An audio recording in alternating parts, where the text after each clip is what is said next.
October 14, 1943. Deep in a Polish forest, inside the Sobibor death camp, an SS officer struts into the tailor shop, eyeing a sleek leather jacket ripped from a murdered prisoner's back that morning. He slips it on, turns to the mirror, admiring the fit. Behind him, the Jewish tailor locks the door with a soft click.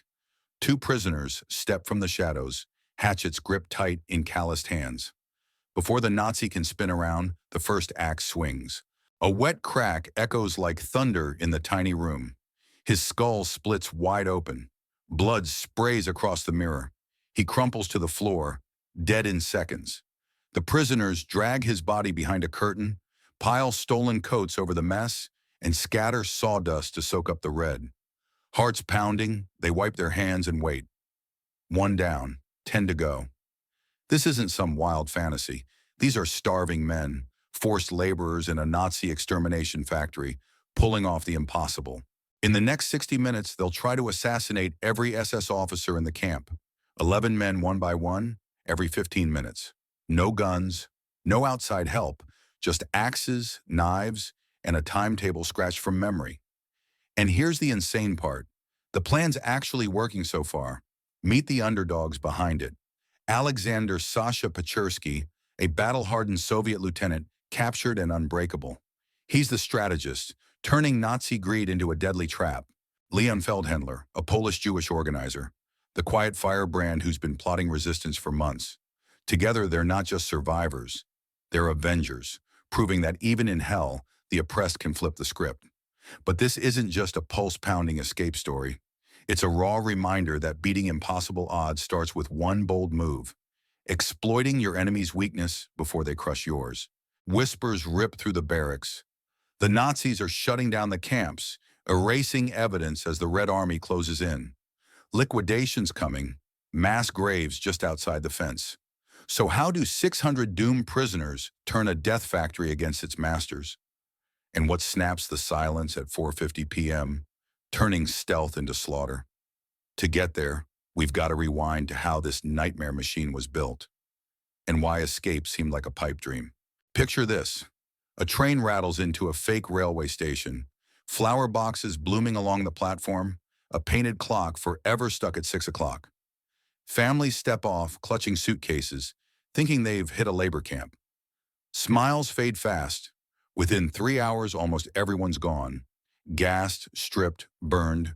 That's Sobibor, not a prison, a killing factory, cranking out death at industrial speed. Hidden in that remote Polish forest, 60 miles from any city, surrounded by swamps that swallow screams, it processed trainloads of Jewish families from Nazi-occupied Europe. Carbon monoxide pumped from captured Soviet tank engines did the dirty work. Bodies piled up, gold teeth yanked with pliers, clothes sorted for shipment back to Germany, ashes raked into sandy soil, mixed with bone fragments. The whole process, from arrival to cremation, quicker than a feature film. 250,000 lives erased by autumn 1943. The only ones spared for a while were the Sonderkommando, roughly 600 men and women, rotating slaves forced to run the machine. They folded victims' coats into neat piles, pulled teeth from cooling corpses, shoveled remains into pits. Every few months, the Nazis executed them too, swapping in fresh arrivals who hadn't seen the full horror yet. These folks weren't living on borrowed time. They were staring at a countdown clock stamped in bullets. One prisoner later said, "We were the walking dead, just waiting for our shift to end." This nightmare wasn't just evil, it was efficient, mechanical, a twisted assembly line where humans became products. It thrived on deception and isolation, much like how tyrants everywhere hide their crimes behind walls and lies. But here's the seed of hope. Even in that grind, resistance simmered. Skills honed in survival. Sharp eyes, quick hands, whispered plans could turn the tables. But then everything changed. Rumors hit the barracks like a gut punch. The Nazis were liquidating camps to bury evidence before the Red Army rolled in. Treblinka, dismantled in August, workers shot in their own pits. Belzec, bulldozed, planted with crops. Sobibor next. Doing nothing meant certain death. How do you fight back against fences, mines, and machine guns? It starts with spotting the cracks in the system, the guards' laziness, their greed. And that's where a captured Soviet officer steps in, ready to weaponize it all. Night falls over Sobibor. Thin wooden barracks walls creak under the wind. Ukrainian guards pace outside, boots crunching gravel, rifles slung low. Inside, 600 prisoners huddle on straw mats, whispering in the dark. One man stares through a crack at the fences, 3 layers of barbed wire, the outer 2 humming with electricity that could fry you on touch. Beyond, a minefield rigged with anti-personnel explosives designed to shred legs and torsos into mist. Guard towers loom at every corner, manned by auxiliaries with MG-34 machine guns, covering every square foot of ground. No blind spots, no mercy. Escape? It's a joke that ends in blood. Previous attempts proved it. One group tunneled for weeks under the barracks, only to hit a buried mine. Boom, dirt flying, bullets raining down. Survivors, dragged back, executed on the spot. Another handful slipped away during a forest work detail. Most got hunted within 48 hours by German patrols and Polish collaborators chasing bounties on Jewish heads. Bodies strung up in the roll call yard as warnings. The message? Crystal clear. Sobibor was a one-way ticket. You came in standing, you left as smoke from the pits. The psychological grind was worse than the fences. Starvation on watery soup that barely kept you upright. Random executions for infractions like a slow march or a sideways glance. Knowing every shift in the gas chambers or ash pits brought you closer to your own grave. But defiance flickered in those whispers. Hidden talks of cutting wire, bribing guards, flimsy ideas that crumbled fast. These prisoners weren't soldiers. They were tailors, shopkeepers, families ripped from homes. Yet drawing on survival instincts sharpened in that factory of death you heard about, they started spotting cracks. Think about it, like American POWs in World War II stalags or civil rights fighters facing down dogs and hoses. True freedom kicks off when you refuse the chains. Adversity forges unbreakable skills. Use them wisely or they break you. But then, whispers turned urgent. Rumors spread, Nazis liquidating camps to scrub evidence as Soviets advanced. Treblinka gone in August, workers buried in their own holes. Belzec plowed under with crops. Sobibor next, mass graves dug just outside. Bullets waiting. Doing nothing? Suicide by schedule. September 23, 1943. A transport from Minsk rolls in. 2,000 Jews herded straight to the chambers, but 80 young men pulled aside, strong backs for the squads. Among them, a tall, scarred Soviet lieutenant named Alexander Sasha Pechersky. Captured at Vyazma in 41, survived POW hell, death marches, beatings. He arrives unbreakable, eyes scanning like a hawk. Leon Feldhendler clocks him right away. A 32-year-old Polish Jew, former community leader from Zolkiw, Feldhendler's been quietly building a resistance cell for months. Gutsy, connected, but no military chops. His plans flop without tactics. Watching Sasha move with that command presence, cool under fire, Feldhendler sees the missing link. That night they huddle, whispers inches apart. We've tried tunnels, bribes, wire cuts, Feldhendler says. Nothing sticks. Sasha eyes him, moonlight glinting. You haven't tried killing them. In that moment, the alliance sparks. The dreamer meets the soldier. These early connections, they prove preparation beats luck every time.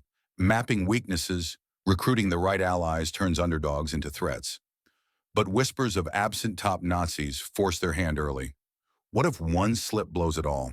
These budding wins feel solid until the clock starts ticking down to action. Sasha Pechersky hits Sobibor like a storm front. Captured at the Battle of Vyazma in October 1941, this 34-year-old Jewish Soviet lieutenant survived 2 brutal years in Nazi POW camps. Escapes gone wrong, interrogations that broke lesser men, a death march through occupied Belarus. He's tall, scarred, with the iron posture of a guy who's commanded troops under artillery fire. No whining, just eyes that miss nothing. In Sobibor, he wastes no time. First week, pure recon. He maps guard rotations. Towers switch at dawn and dusk. Counts rifles in the armory, estimates ammo crates, spots blind spots where a sprinting man might dodge bullets for 30 meters. And he sees what the long-timers missed. The SS officers, fat, sloppy, treating the camp like their personal resort. Wristwatches looted from the dead. Vodka and cognac swiped from luggage. Tailored coats stripped off victims. Greed made them careless. They stroll unarmed, trusting fences and towers to handle the dirty work. Drawing on those survival instincts from the death factory grind, Sasha turns that weakness into a weapon. Leon Feldhendler pulls him in that first night, faces inches apart in the barracks shadows, guards pacing outside. Feldhendler's got the fire, a 32-year-old Polish Jew, ex-community leader from Zolkiw, building a secret cell for months. He's recruited trusted guys, stashed makeshift tools, but his plans flop without real tactics. Tunnels, bribes, wire cuts, he whispers, all fail. Sasha stares him down. Kill them. Boom. Alliance forged. The soldier and the dreamer sync up like Washington and Hamilton plotting revolution. Brains and brawn against an empire of death. Plans brutally simple, insanely risky. Lure SS officers into workshops one by one, baiting with their own stolen loot. Special items from the latest transport, whispers spread. Leather coat in the tailor shop, cavalry boots at the cobbler's, gold watch in the sorting depot. Each gets a personal invite, time tight. Kill schedule, 15-minute slots, synced to a salvaged pocket watch hidden in the carpentry shed. 4 p.m., acting Kommandant Niemann for his jacket. 4:15 Untersturmführer Wolf for boots. 4:30 Beckmann for the watch. And on through elf targets. By 5 Uhr roll call, SS leadership's decapitated. Cut phone lines, maybe spike the generator. Then the gutsy part. 600 prisoners line up, march to the main gate like a work detail. No bosses barking? Ukrainian guards hesitate, walk out free. They recruit hit teams, trusted prisoners, hatchets from carpentry, knives forged in the blacksmith. Rifles smuggled from a drunk guard. Date locked, October 17th. Early wins stack up, weapons hidden, signals tested. Feels unstoppable. These smarts prove adaptability saves the day. Key for navigating life's curveballs, turning scraps into strategy. But October 13th, first major gut check. Overheard in admin, Commandant Reichleitner off to Germany. Deputy Wagner, the skull crusher, kid gasser, absent too. Power vacuum, gift or trap. Sasha adapts fast. Strike tomorrow, October 14th, 72 hours early.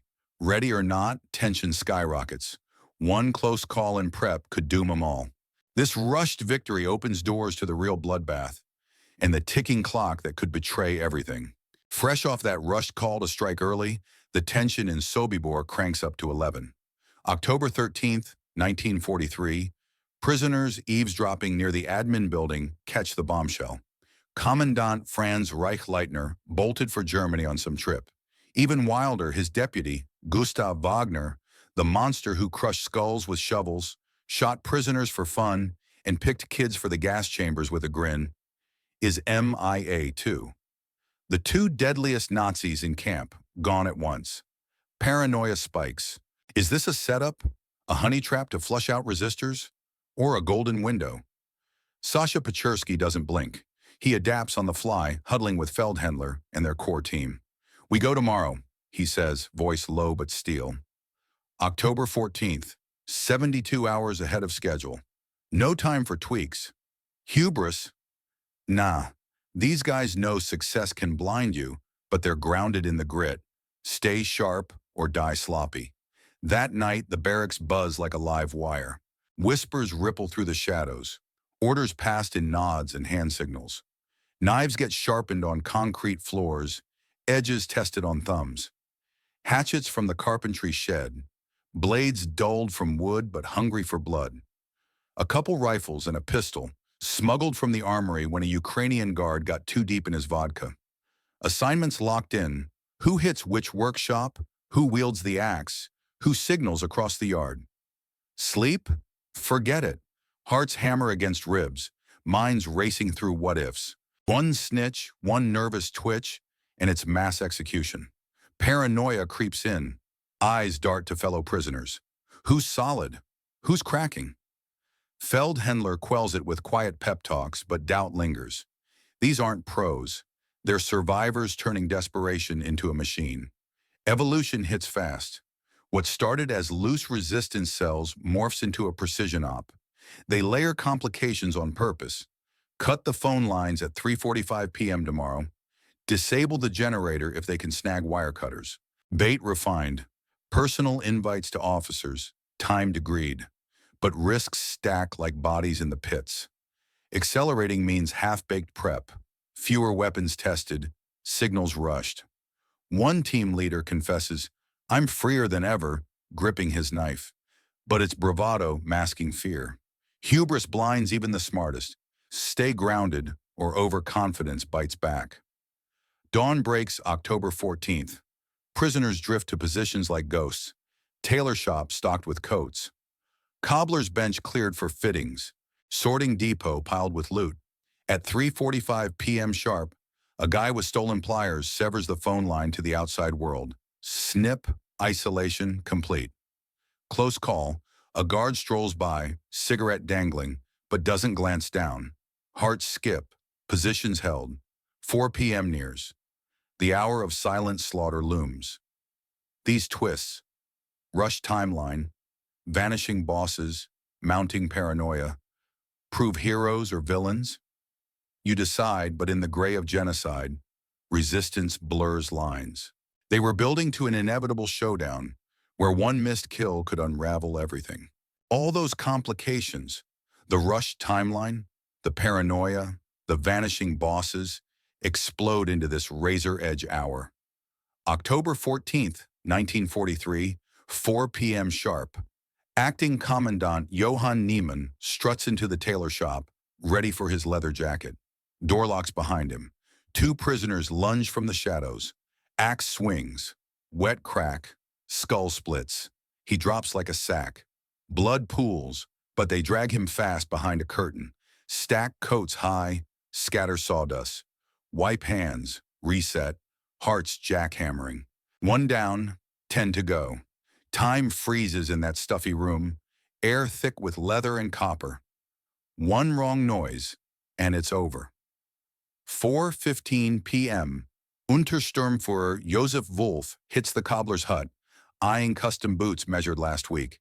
He bends to try 'em on. A prisoner steps close.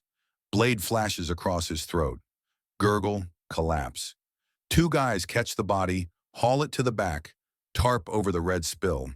Cobbler resumes hammering like nothing happened, hands shaking under the bench. Close call. Boot heel scuffs a blood streak, mopped just in time. Two down.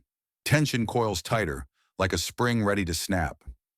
4:30 p.m., SS officer Rudolf Beckmann enters the sorting warehouse, greedy for that gold pocket watch spotted in the hall.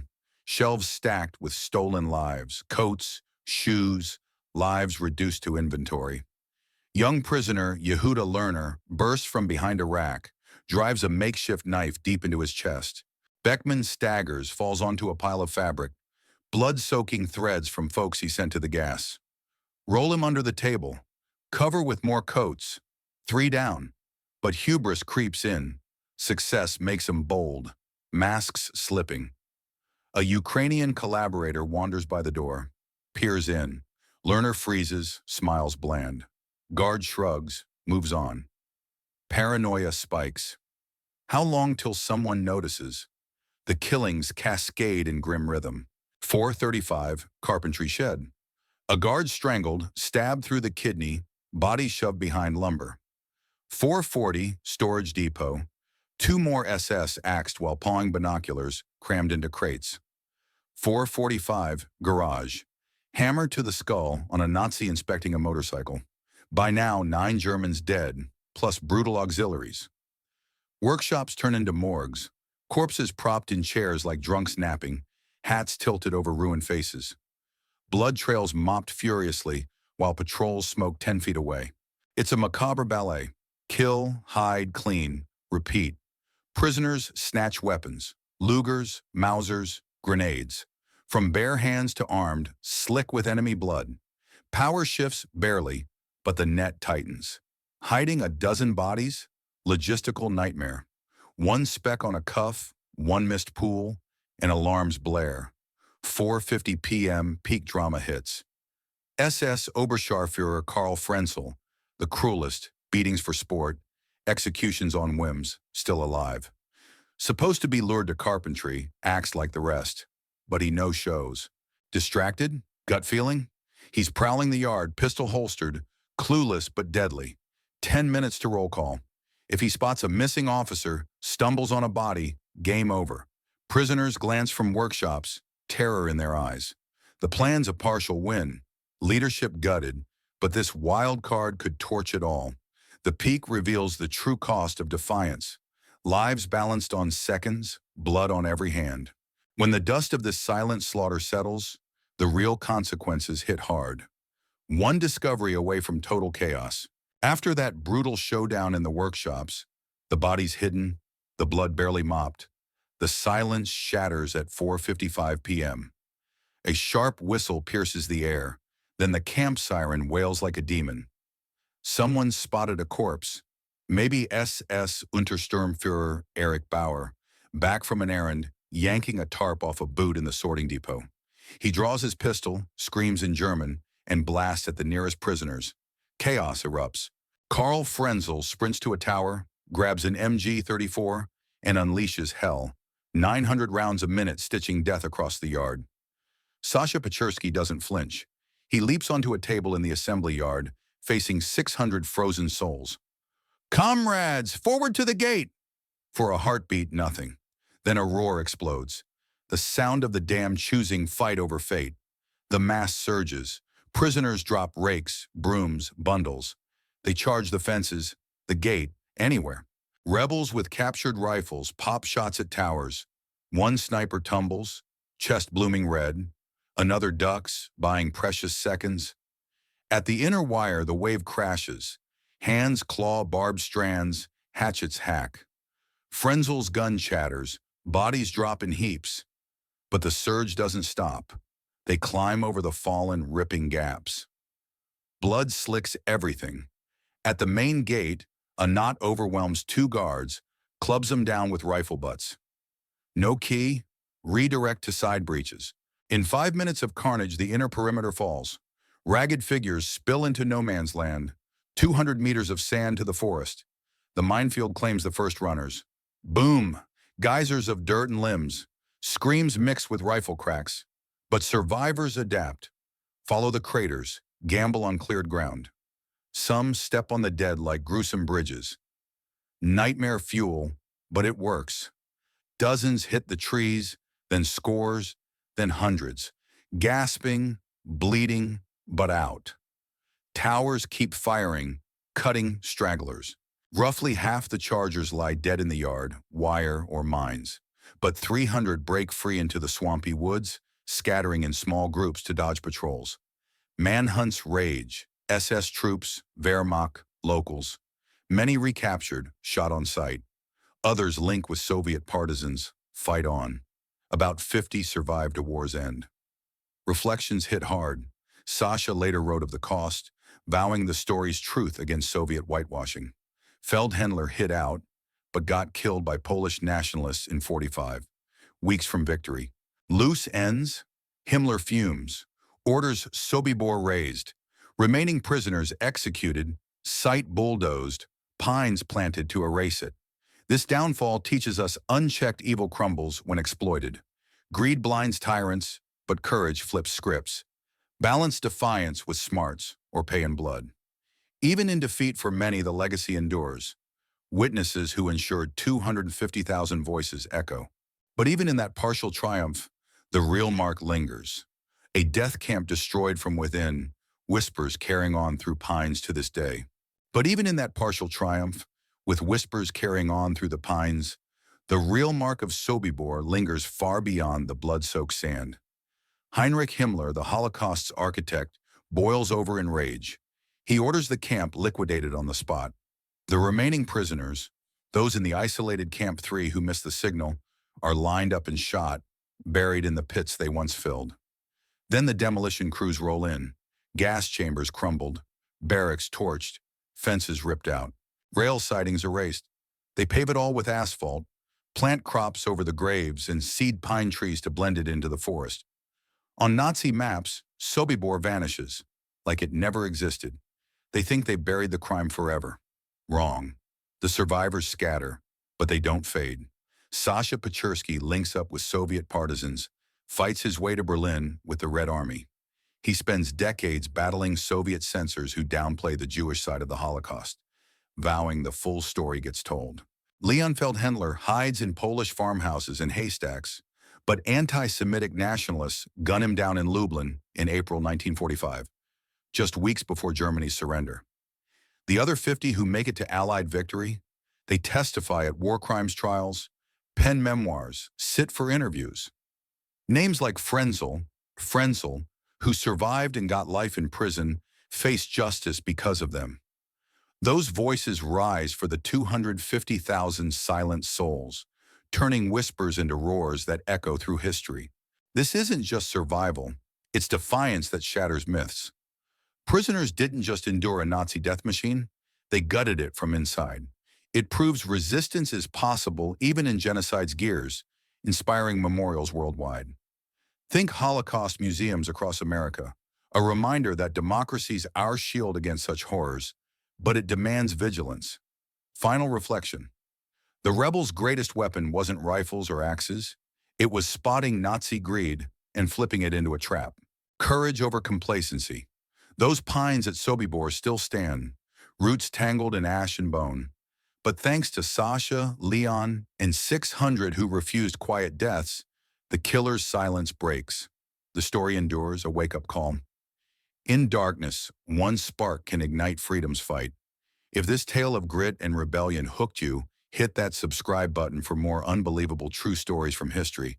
Drop a like if it fired you up, comment your thoughts below, and tell me, what story or figure do you want next?